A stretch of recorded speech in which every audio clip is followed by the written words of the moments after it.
Herzlich willkommen, Anne Imhoff. Schön, dass du da bist. Musik, Gesang, Performance, Raum, aber auch Malerei spielen ja in deinen Werken eine Rolle. Und deswegen ist es so besonders toll, dass wir auch ein Gemälde hier haben, beziehungsweise ein Siebdruck-Leinwand. Welche Rolle spielte das Gemälde bei deiner Inszenierung Faust Venedig? In Faust war die Ausstellung konzipiert aus verschiedenen Teilen. Also einer Installation, dem performativen Teil und eben Gemälden, die in der Ausstellung hingen. Aber tatsächlich waren die Gemälde eben so bestimmten Räumen zugeordnet. Die Rolle der Gemälde war tatsächlich wahrscheinlich unterschiedlich zu dem Moment der Ausstellung. Also ob die Ausstellung für sich zu sehen war, ohne den Live-Part oder ob es als Ausstellung zu sehen war. Das finde ich eigentlich relativ interessant. In der Arbeit werden die Gemälde eben zum Hintergrund. Dieser Zwischenraum wird kleiner und dadurch auch nicht mehr klar, was das eigentliche Bild ist, was man anguckt. Ist es das, was davor passiert oder das, was dahinter passiert, der Hintergrund eben.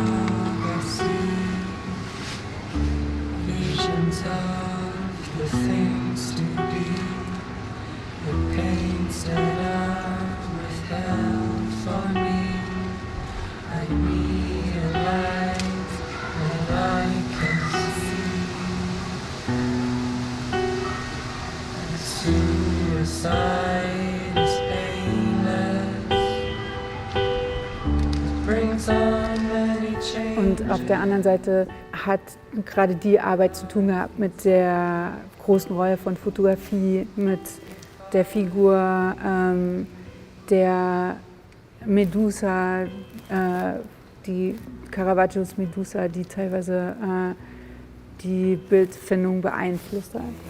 Ich glaube, warum ich dann das ausgewählt habe und dieses Grau ausgewählt habe, was sich so fast mit der Leinwand verbindet und eben die Leinwand genommen habe, ist, weil es da so einen Moment von Selbstauslöschung gibt in der Arbeit, der mich interessiert. Ob das jetzt um die Selbstauslöschung des Porträts, um die Auslöschung des Abgebildeten geht oder der Figur oder um die Selbstauslöschung des Künstlers oder der Kunst selbst. Darüber müsste ich nochmal nachdenken. Fotografie spielt ja eine große Rolle in deinem Werk. Also du fotografierst oft vorher und dann arbeitest du mit Nadine Fraschkowski, um nochmal nachher zu fotografieren oder während der Performances, der Bewegung im Bild. Und auch das sind ja verschiedene Formen deiner Arbeit. Also das eine inspiriert das andere und entsteht auch unabhängig voneinander. Es ist ganz interessant für mich, weil diese Rolle der Fotografie mir ganz lang nicht so ganz klar war, weil es eben nicht mein Medium ist eigentlich. Weißt du, es hat sich immer wie so changiert immer zwischen eine Frage von Dokumentation, also was bedeutet das Bild, ist auch nicht mit in meinem Oeuvre zu finden, also die Fotografie als solche, die Fotografie von den Live-Performances auch nicht, also und selbst aber baut, glaube ich, ganz viel auf der Fotografie auf, das stimmt. Also sowohl die Bildfindung als auch Kreieren von Bildern im Zusammenhang mit anderen, was spielt in eine Bildfindung mit ein. Und in der Arbeit, glaube ich, im Studio oder im Hinarbeiten auf so eine größere Serie wie Faust oder Angst gibt es immer diese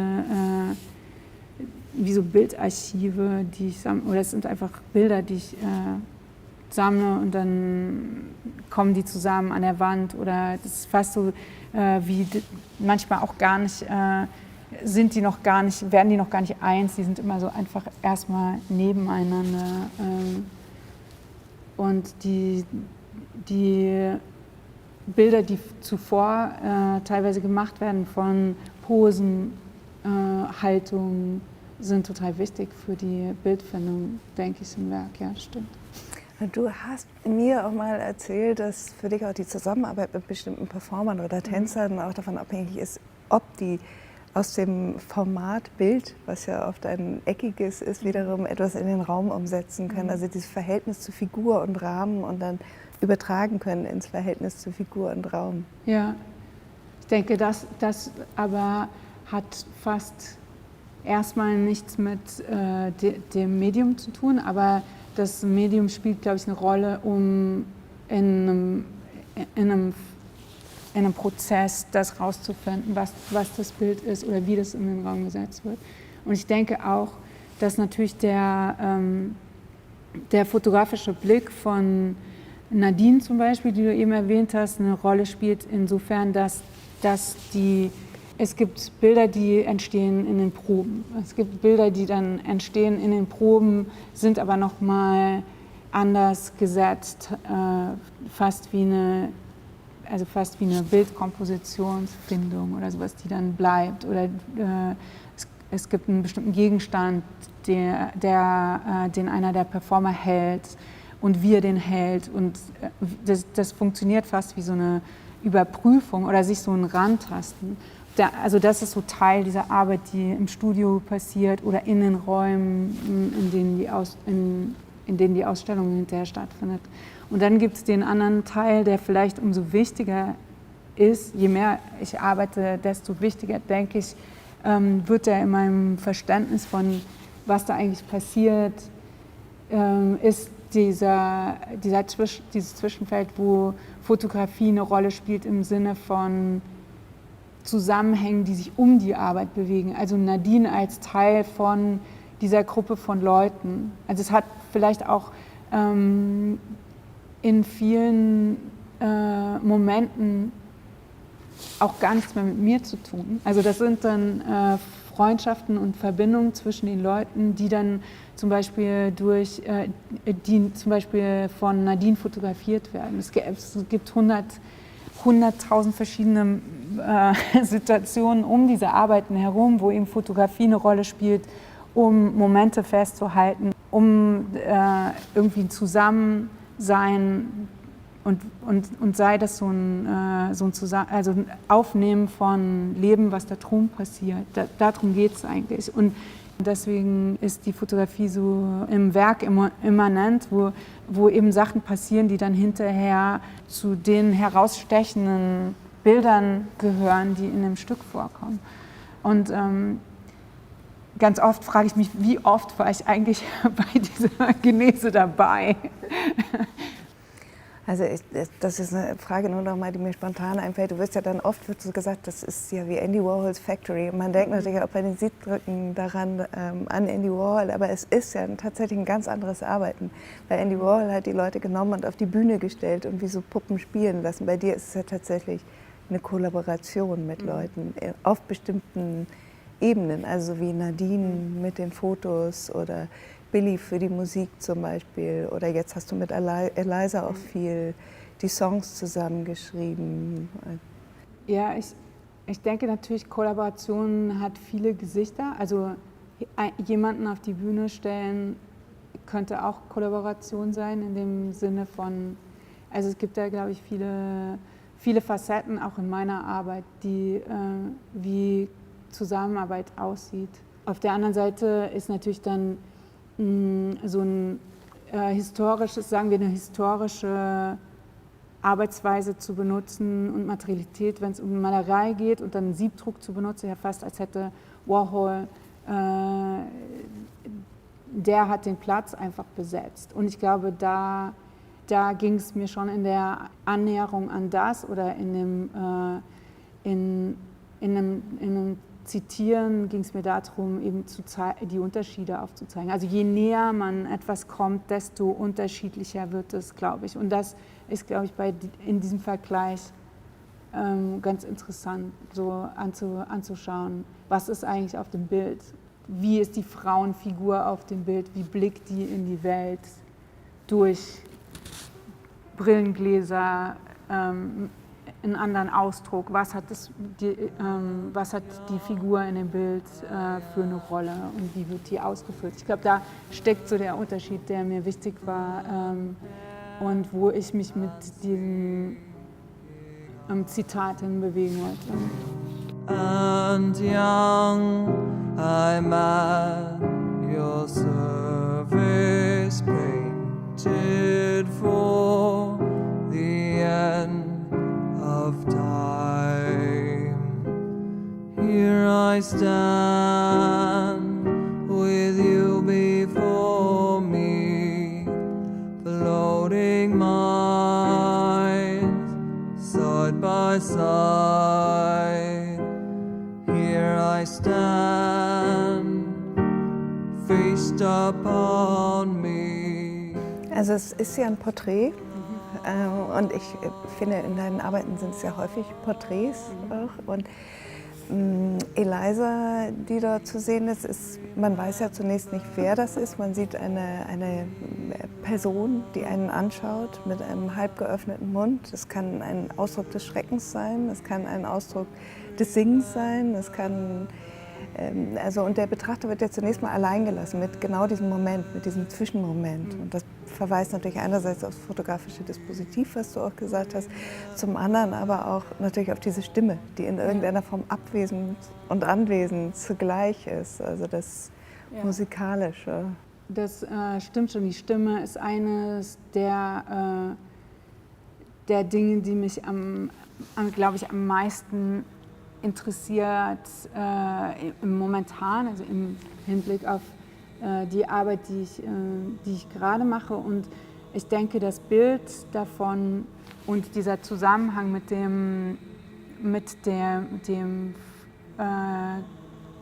Gesicht der Porträtierten, die dann wiederum sich auch verändert, es gab in dieser Serie, die wir gemacht haben, verschiedene Bilder, in denen sich das Gesicht auch verzerrt hat wegen des Schreis und die Körperhaltung eine viel angespanntere war und der fast so zu einer Rückenbiegung, die fast nicht mehr so Gleichgewicht zugelassen hat, wenn man sich das angeguckt hat. Und ich habe immer gedacht, dass dieses Moment, und im Grunde war dann ein Bild davon, das ich rausgesucht habe, das in diese Siebdruckserie eingeflossen ist.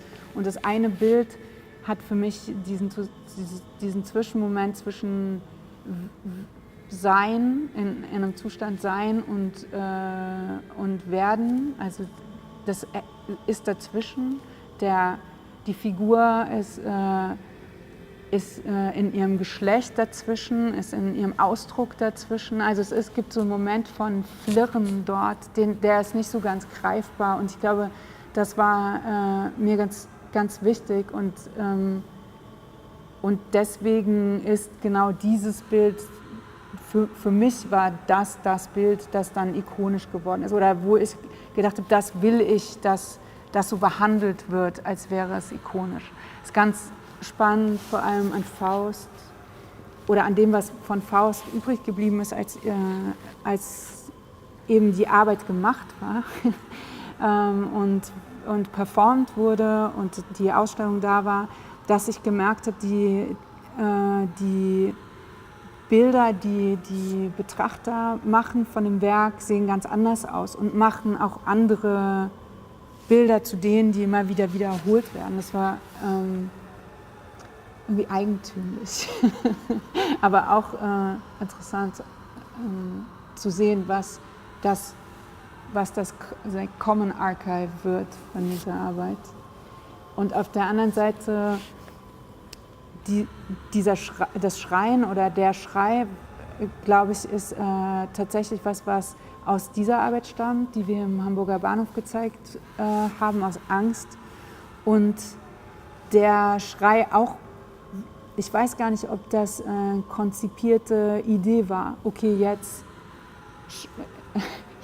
jetzt kommt der Schrei oder jetzt probieren wir den Schrei oder aus, sondern der kam vielleicht tatsächlich aus Wut und dann, okay, das nehmen wir jetzt. Und dann habe ich Eliza aufgefordert, das nochmal zu machen. Natürlich gibt es da so ein Spannungsfeld, das auch relativ diese Arbeitsweise beschreibt und vielleicht auch Kollaboration beschreibt, die auch nicht immer angenehm ist. Also das ist auf gar keinen Fall angenehm. Also auch wenn es eine fantastische Art zu arbeiten ist und ich die auch nicht tauschen würde.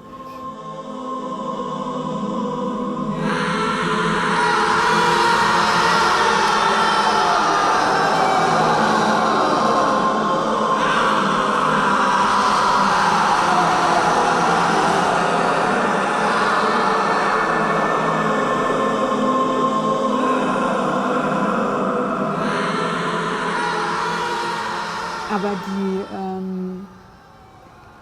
diese Idee von, dass praktisch in diesem Stück bei Faust dann jeder zu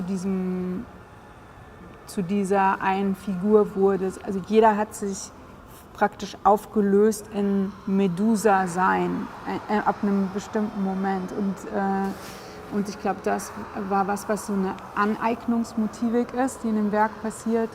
Und dann hinterher weiß man nicht mal, was eigentlich war zuerst da. War das Bild und dann, oder war es eine Idee oder ein Gedanke von einem Schrei, der dann sich vervielfältigt hat? Ja.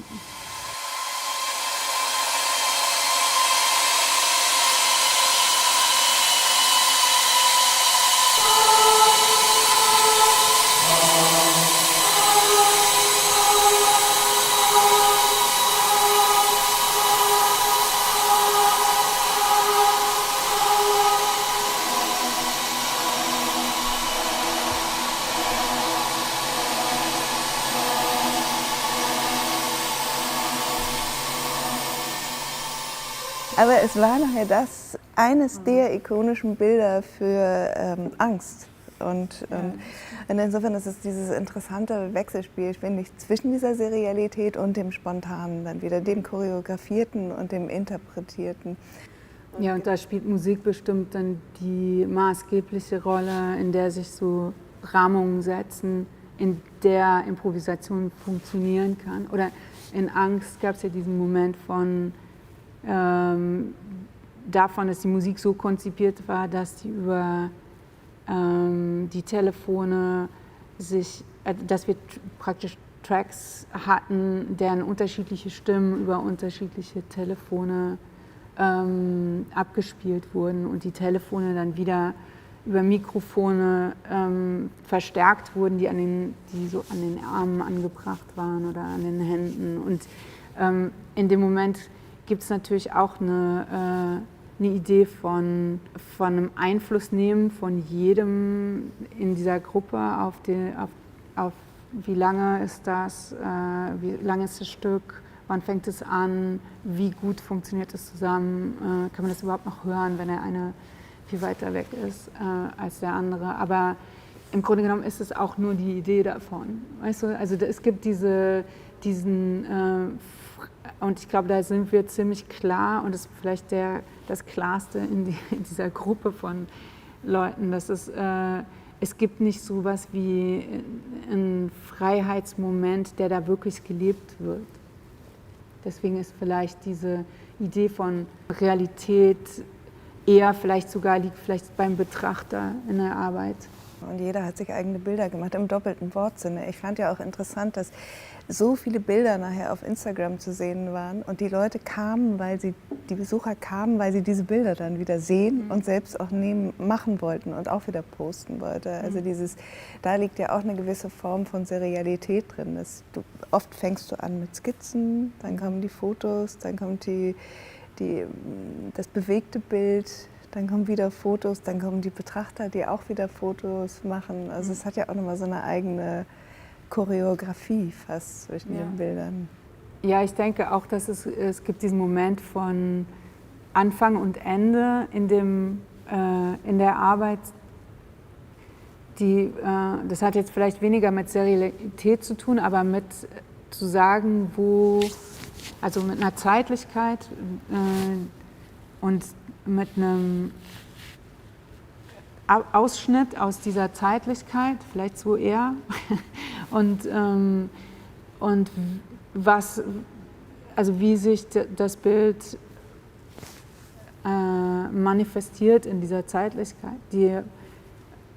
und was ist das Zeichen für Anfang und Ende? Es ist der Moment, wo wir gesagt haben, also bei Angst, okay, jetzt geht die Tür auf und die Leute können eintreten, und das war so dann gab es dieses Schlussstück, wo Leute dann so in den Nebel reingewandert sind, und es war wirklich dieser Abschluss von einer Zeitlichkeit, und dann gab es immer diese Momente dazwischen, wo wir versucht haben, uns so Reglements auszudenken. Die haben natürlich auch nie funktioniert, wie zum Beispiel die Zigaretten als Zeitmesser zu nehmen und die dann so hinzustellen und wenn die abgebrannt waren, war dann das Solo vorbei. Ich meine, es spielt auch immer eigentlich mit dem Gedanken, auch wenn es nie, es geht eigentlich darum, dass das Bild einen bestimmten Gedanken kreiert und dass es da so eine Zwischengrenze gibt, wo das immer so überschritten wird. Einmal überschritten im Sinne von, wie du gesagt hast, von einem Regelwerk des Museums Wände zu beschmutzen im Sinne von diesem Bombing, oder eben eine Überschreitung von, es gibt ja diesen Moment, wo ich das auch ganz schwer aushalte, wenn Sachen sich nicht mehr verändern oder so. Weißt du, ich meine, dass da kein offenes Ende da ist, aber das verstehe ich auch ziemlich genau an dem Porträt oder an der Person. Es gibt immer diesen Moment von so Überschreitung auch hin zu, das ist ein Werden, das kann nicht benannt werden, das kann nicht gesagt werden, was es ist oder wer das ist. Das hat auch gar nicht so viel damit zu tun, eine elitäre Rahmung aufzubauen, um das Werk zu kontextualisieren, sondern das geht tatsächlich um vielleicht eher eine autobiografische Idee von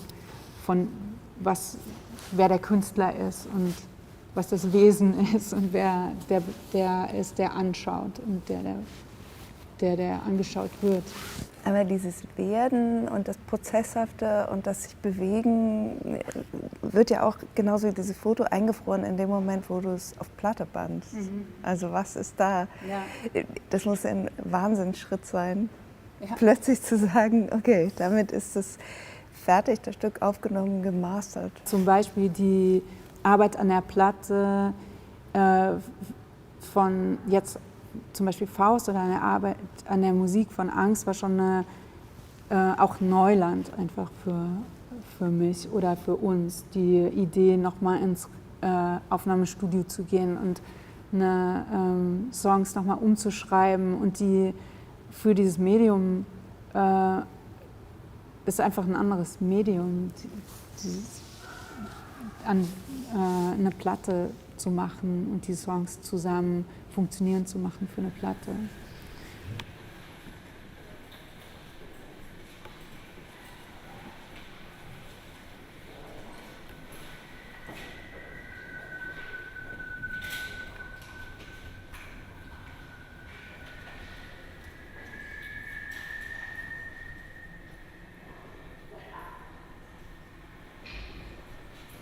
Für mich ist es auch nochmal ein Unterschied zwischen Forever Rage, was du ja für diese Shortlist-Ausstellung konzipiert hattest, und Angst, und zwar, also das kam, glaube ich, auch durch Eliza rein. Du hattest ja vorher eher mit Billy gearbeitet, was diese Choräle, dieses Ars Nova, also diese sehr auch so berührenden, langen Passagen, die haben eher Forever Rage geprägt. Und dann kam plötzlich dieses, also wie Headbanging und das Schreien und so. Also das heißt, kann man das so sagen? Ja, das stimmt, dass sich die Arbeit auch nochmal sehr verändert hat. Und für mich war das unglaublich wichtig, weil ich durch das Eliza so eine gute Performerin ist und durch ihren Einfluss in die Arbeit auch mich anderen Sachen öffnen konnte. Also mich einfach auch trauen konnte, zum Beispiel Musik und Bewegung gleichzeitig zu machen, weil sie hat es geschafft, dass es funktioniert. Weißt du, also das war vorher für mich einfach nicht möglich. Und bei Angst im Speziellen im Hamburger Bahnhof, das hat das echt so für mich aufgemacht wieder. Auch dann einfach sagen zu können, okay, das ist jetzt eine Oper und in der Oper funktionieren eben alle Sachen gleichzeitig, ohne sich davor zu scheuen oder auch mit dem Guten, also mit dem Wissen, dass man in Deutschland kaum zwei Sachen gleichzeitig machen kann, ohne gleich ein Gesamtkunstwerk abgeliefert zu haben und in eine ganz gerade Linie rein zu geraten mit Wagner und Beuys und Leuten, mit denen die man sich zwar angeguckt hat und sie für ihre Sache auch bewundert, aber ich glaube, die Lineages sind viel weniger geradlinig, als man das sich vielleicht wünscht, wenn man Sachen versucht einzuordnen. Ich finde, ich sehe bei dir zwei Komponenten. Das eine ist Malerei. Ich finde auch, wenn die Bewegung in den Bildern bleibt, das ist immer ein malerisches Werk. Und das andere ist aber eigentlich Musik. Also, und das fügt sich jetzt zusammen. Ne? Also es hatte auf jeden Fall es gab immer diese Verbindung, das stimmt schon. Und auch von dem Aspekt von mir als Performer oder meinem Interesse an dieser Arbeit, die fast angelegt ist wie ein Konzert. Da gibt es schon diesen starken Faszination damit einfach. Was ist das Konzert? Oder auch, obwohl wir in Angst ja total, ich glaube, zum ersten Mal so geschafft haben, eine Arbeit ohne Bühne zu was werden zu lassen, wo trotzdem ein Betrachterstandpunkt da ist, der sich fast anfühlt wie ein Pit oder ein Ort vor einer Bühne. Weißt du, was ich meine? Also diese Momente in dieser großen historischen Halle waren ja eigentlich relativ klein und intim. Ne? Es gab es gar nicht so oft einen Moment von so großen Gesten über diesen ganzen Raum hinweg. Aber gleichzeitig ist das Porträt ja sehr, wie soll ich sagen, also wenn man dann sich dem nähert, das hat ja einfach irgendwie, wie du sagst, dieses Zwischending, zwischen dem man weiß nicht, es ist Singen, Schreien, es ist eine androgyne Figur. Und wenn man dann aber noch weiter hinguckt, dann sieht man, wie sie die Arme hält und sie hat dieses Tattoo, also was ja auch fast wie so ein Besitzstempel ist. Also es hat dann eher auch was sehr Festhaltendes. Und ich glaube, sie hockt. Also sie könnte auf dem Sprung auch sein. Ne? Also das hat gleichzeitig auch wieder was wie so ein Anspringen. Ja. Natürlich gibt es da so einen Moment von also in der Bewegung sein oder nicht in einer Position sein. Das finde ich irgendwie wichtig, spannend. Also so, dass es klar ist, dass die Bewegung, dass die Pose fast schon die nächste Pose mitdenkt. Aber auch, ich finde die Idee der Pose auch wichtig, als als Idee in der Arbeit. Also es gibt ganz klar einen Moment von einem Posieren im Sinne von auch sich eine bestimmte Idee von Schutz, den man sich aneignet oder was aneignen, was nicht Seins ist. Und ich fand immer die Idee von in der Hocke praktisch einen Monolog zu sprechen, den man wo du auf jeden Fall aufstehen musst und auf jeden Fall auch die Hände aus den Hosentaschen nehmen musst, irgendwie ganz gut. Aber auch, dass natürlich ist in dieser Abbildung und in der Idee des Modells, also jetzt auch der weiblichen Figur des Modells, das haut alles, oder dieser Fetischisierung des Modells, meiner Macht über das Modell oder auch den Bildern, die man dem Modell einfach so zuordnen kann und der Objektifizierung, das haut alles nicht so genau hin. Also das haut in diesem Fall die Zuschreibung funktioniert eben nicht so, und ich glaube, dass es aber funktioniert in der Arbeit von Eliza jetzt zu Angst, zu Faust und auch in der Rolle, die sie einnimmt, jetzt zum Beispiel in der neuen Arbeit, wo die Musik ziemlich, die wird von Eliza übernommen in dem neuen Projekt, was ich jetzt mache für den Palais de Tokio. Und es gibt so einen Moment, vor allem in Angst und in Faust, wo das eben, es findet eine Verallgemeinerung statt. Und und da bewegt sich Eliza fast wie so eine Figur durch verschiedene Figuren durch, spricht mit Metallzungen und das wiederum wird dann wieder aufgenommen. Und das ist fast wie so eine allgemeingültige Figur. Also jetzt diese Idee von der Muse, die gibt es nicht, weil die transformiert sich die ganze Zeit. Und man weiß auch jetzt nicht genau, was da los ist. Und das finde ich, glaube ich, die interessante Spannung in diesem Verhältnis und an dem, wie sich Eliza in der Arbeit positioniert und eben auch nicht festschreiben lässt. Und, ja. Man hat uns nicht gefragt, als wir noch kein Gesicht, ob wir leben wollten oder lieber nicht. Jetzt gehe ich allein durch eine große Stadt und ich weiß nicht, ob sie mich lieb hat.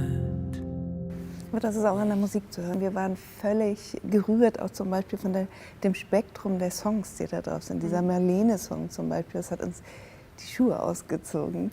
Und dann gibt es auch wieder so ganz brutale Songs zum Beispiel. Also die Musik ist im Grunde genommen, greift zum einen also Bilder auf, lässt aber auch wieder neue entstehen. Also, und wie ist der Prozess zum Beispiel, dieser Abstraktionsprozess bei Faust zum Beispiel? Du hast die Platte ja erst später aufgenommen, hast aber trotzdem Elemente aus dem Stück in Venedig übernommen. Ja, es gab da eine Entscheidung, eben die teilweise Aufnahmen aus dem Pavillon zu benutzen und die zu kombinieren mit Aufnahmen, die wir im Studio gemacht haben. Und wir haben eben auch ganz schnell herausgefunden, dass Stücke, dass die Länge und die Geschwindigkeit von Stücken nochmal anders wahrgenommen wird, wenn sie nicht mit Bildern in Verbindung stehen. Also es ist eine ganz einfache Idee davon eigentlich. Aber dieses Zusammenspiel, glaube ich, war mir ganz wichtig. Also diese Idee von Aufnahmen, die live passiert sind und dann diesen Studioaufnahmen, die dann auch mit anderen Instrumenten teilweise gemacht wurden. Zum Beispiel gab es dieses Stück Medusa-Song, und es gab diese Variation, die Billy geschrieben hat von diesem Medusa-Song, für Streicher. Und das eben haben wir dann nochmal für Streicher aufgenommen. Und das hat natürlich dann auch tatsächlich das muss für sich irgendwie stehen können. Und die Arbeit darin kann es für sich sein. Vorher war dieses Streichquartett auf dem Telefon und wurde das war ein Duett zwischen 2 Leuten und die haben sich wie so angehaucht und die hatten das Telefon so an der Halsschlagader so angelegt. Ja. Aber es hat irgendwie alles nicht so richtig Sinn gemacht, aber es war ein gutes Bild. Und bis man da so hinkommt, dass das zusammen funktioniert, hat man natürlich auch jetzt so einen Weg von Arbeit zurückgelegt. Und dann habe ich jetzt aber gemerkt, okay, das ist jetzt nicht mehr Faust, das Stück, das ist jetzt was anderes. Und das hat sich auch nochmal anders geöffnet, glaube ich, wie ich dann mit den anderen zusammengearbeitet habe.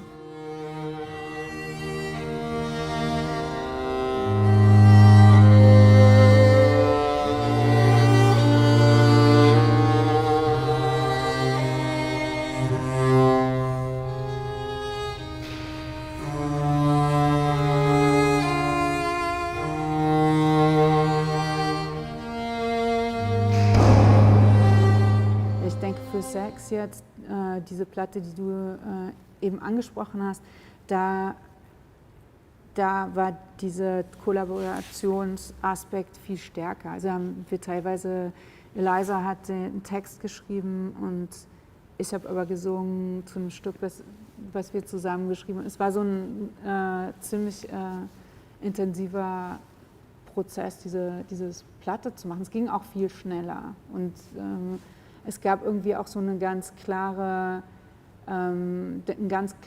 Lied von Billy und Eliza und ich habe Melodien gemacht, aber ich habe die jetzt neben der Konzeption nicht vom Rechner gesessen und Snares generiert oder sowas.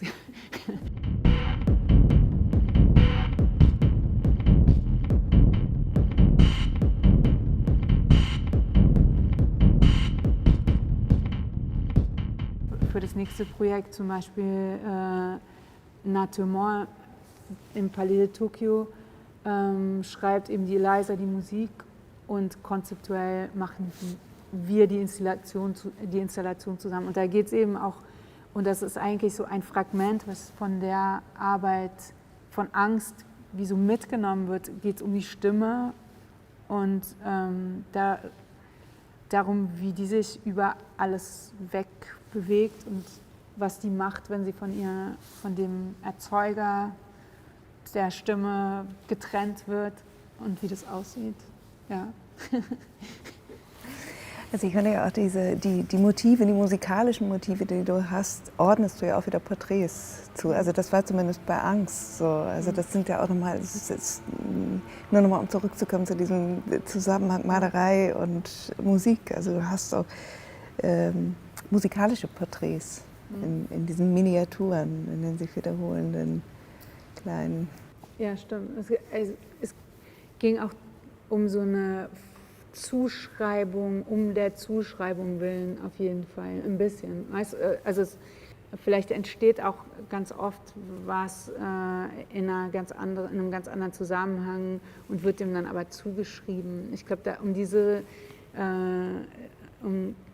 das funktioniert fast automatisch in der Arbeit, dass sich diese Dinge wie so zusammenfügen, die werden dann so benannt und das ist dann das Thema und mit dem Thema, also gar nicht das Thema, aber es ist dann zum Beispiel, es war die Figur des Clowns, die da total prominent wurde bei Angst und die kam auch immer wieder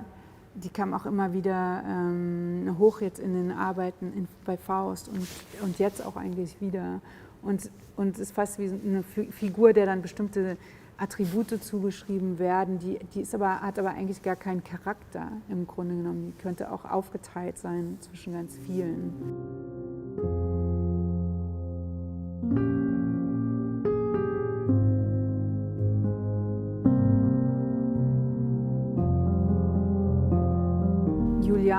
Nebentisch in ihrem Text über Faust stellt dann den Zusammenhang zwischen Model und Clown her, was ich irgendwie eine ganz interessanten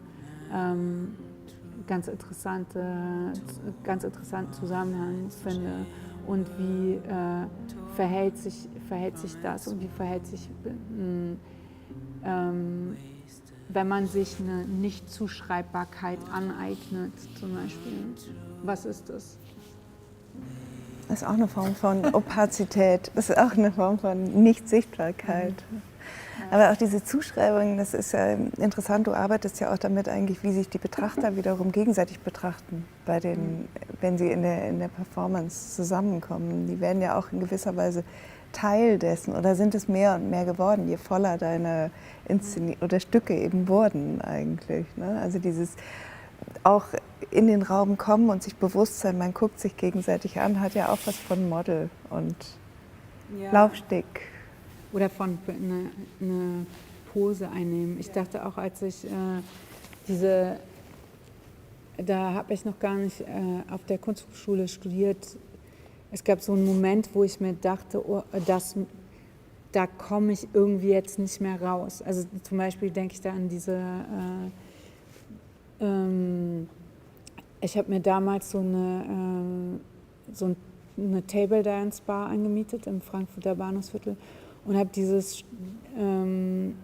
habe Leute eingeladen, sich dort zu boxen. Also da gab es auch jemand, der das dann so besprochen hat, also gesagt, wer jetzt reinkommt und wie. Aber ich habe auch eine Band gecastet und die haben zusammen gespielt.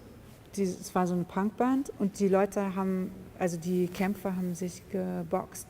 Und es war total klar, die Musik, das war die einzige Regel, die Musik musste so lange sein, wie die sich geboxt haben und die mussten sich so lange boxen, wie die Musik spielt. Also da kam keiner mehr raus. Und ich habe das aber gar nicht, ich wollte einfach irgendeine Regel und die war das dann. Und dann und diesen Moment von so, wo ich nicht mehr weiß, wie komme ich da jetzt raus oder was ergibt sich in dieser Arbeit, oder es ist auch ganz oft, dass ich dann denke, okay, das ist so was wie, das verlässt so seine innere Struktur und das bekommt seine Bedeutung eigentlich nur, wenn man das anschaut, weil sonst macht es eigentlich gar keinen Sinn.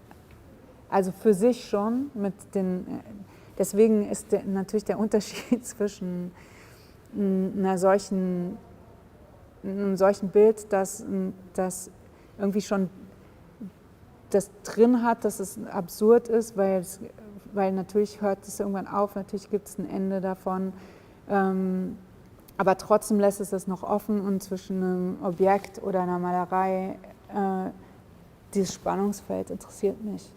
Und ich glaube, da versuche ich, mich irgendwie drumherum zu bewegen.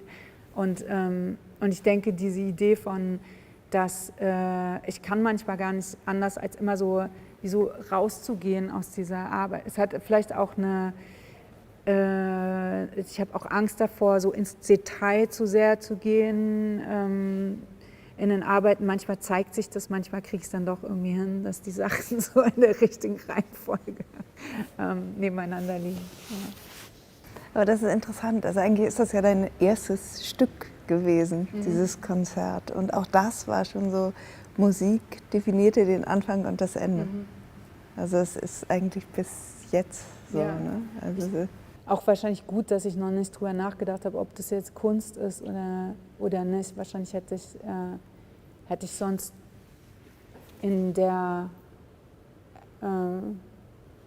hätte ich sonst jemanden eingeladen, der mir dann gesagt hätte, ja, das kannst du nicht machen. Also in diesem Zusammenhang. Es war schon irgendwie auch dieser Moment in Frankfurt. Ich glaube auch die Idee von Bewegung hat mich anders interessiert, als sie mich heute interessiert hat. Ich hatte damals auch so einen Boxsack in meiner Wohnung. Es war auch mein Studio, aber ich wollte vor allem Kämpfer werden. So, das war der Plan. Ja. Und wann kommt deine nächste Platte?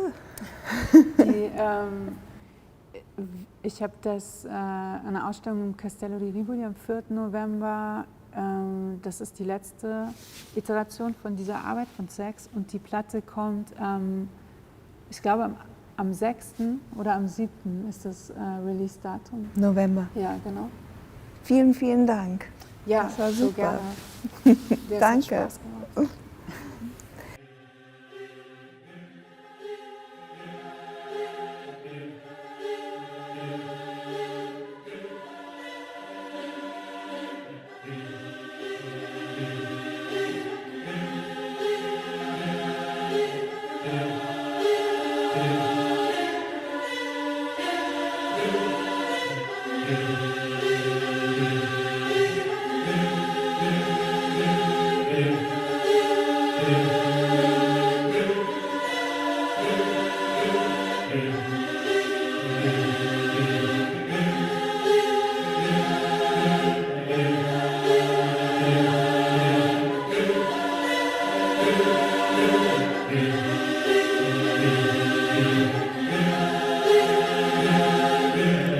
Aha.